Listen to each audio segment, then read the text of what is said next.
মসজিদে যাই, এই ধরনের দিনী মাহফিলে যখন আসি, চতুর্দিকে একটা শান্তির পরিবেশ বিরাজ করে, কিন্তু এই মানুষগুলো যখন মসজিদ থেকে মাহফিল থেকে বের হয়, রাস্তায় শান্তি নেই, পরিবারে শান্তি নেই, ব্যবসায় শান্তি নেই, চাকরিতে শান্তি নেই, সমাজে শান্তি নেই, বিশ্বে শান্তি নেই।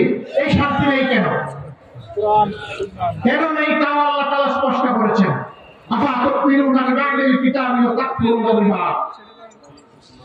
আমি যে কিতাব আল কোরআন তোমাদেরকে দান করেছি, তোমরা কি তার অংশ বিশেষ কবুল করে নিয়েছো, ঈমান এনেছো, আর তোমরা তার অংশ বাদ দিয়ে দিয়েছো, যা তোমাদের ভালো লাগে না।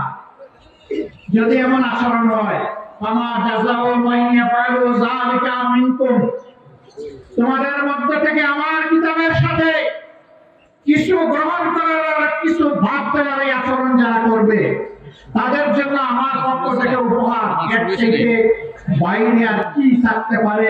ইল্লা ইজগুন ফিল হায়াতুদ দুনিয়া। আল্লাহ বলেন এই দুনিয়ার জীবনে আমি তাদেরকে লাঞ্ছিত করব, অপদস্থ করব, অপমানিত করব। সেই অপমান আমরা বয়ে বেড়াচ্ছি। এই অপমানের বোঝা আজকে আমরা পায়ের নিচে ফেলে দিতে চাই। এ বোঝা আমরা বহন করবো না, এ বোঝা বহন করতে চাই না, বরঞ্চ আল্লাহর নিয়ামত মুখে নিয়ে আমরা চলতে চাই। আজকের এই সম্মেলন তার একটা বাস্তব প্রতিফলন।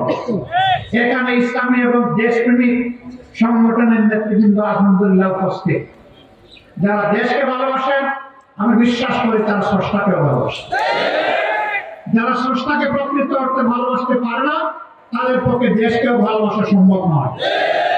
মাত্র 30% টাকায় জমির মালিক হয়ে নতুন বাংলাদেশের গড়ে তোলার স্বপ্ন দেখা বাংলা বসতি।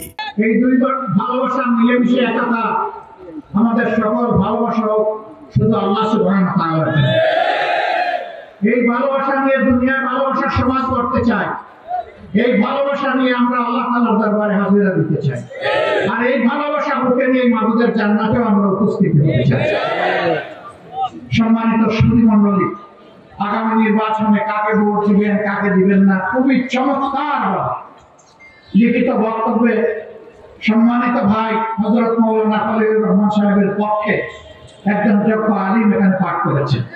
বিষয় একদম ফকফকা সাফ, এখানে কোনো স্পষ্টতা নেই। একেবারে হাতে আঙ্গুল দিয়ে দেখতে দেওয়া হয়েছে, শুধু নামটা বাকি আছে। কি করবেন? আঙ্গুল ছুটে আছে, সিরাতুল মুস্তাকিমে চলবো আমরা ইনশাআল্লাহ। আমাদের এই লড়াই সকল ধরনের জুলুমের বিরুদ্ধে, সকল ফ্যাসিবাদের বিরুদ্ধে, সকল দুর্নীতির বিরুদ্ধে, সকল অপকর্মের বিরুদ্ধে, জাতিকে বিভক্ত করার বিরুদ্ধে এবং জাতিকে অন্য জাতির তাবেদার বানানোর বিরুদ্ধে।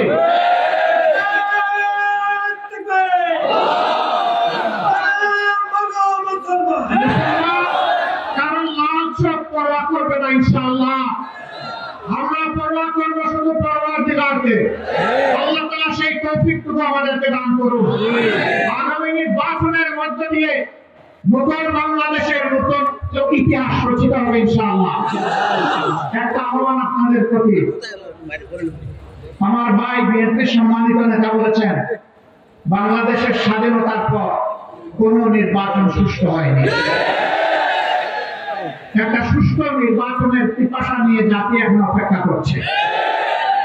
এই নির্বাচনে অতীতের মতো কোন ইঞ্জিনিয়ারিং, কোন মেকানিজম অথবা রোড কেড়ে নেওয়ার কোন পায়তারা চালানো হলে আমি আপনাদেরকে বলবো, আপনারা বুলেট হয়ে গর্জন করুন। ওই দুষ্ট হাত আপনারা অবশ করে দেবেন। শুধু ভোট দিবেন না, ভোটের পাহারা দাঁড়িয়ে করবেন। আপনার ভোটে আপনার প্রতিনিধি নির্বাচিত হবে, সেটি নিশ্চিত না হওয়া পর্যন্ত আপনারা বিশ্রাম নেবেন না। বলবেন যে দায়িত্ব আমাদের দিয়ে আপনারা কেউ সরে যাবেন না। না, আপনাদের সামনে থেকে একসাথে লড়াই করবো ইনশাআল্লাহ।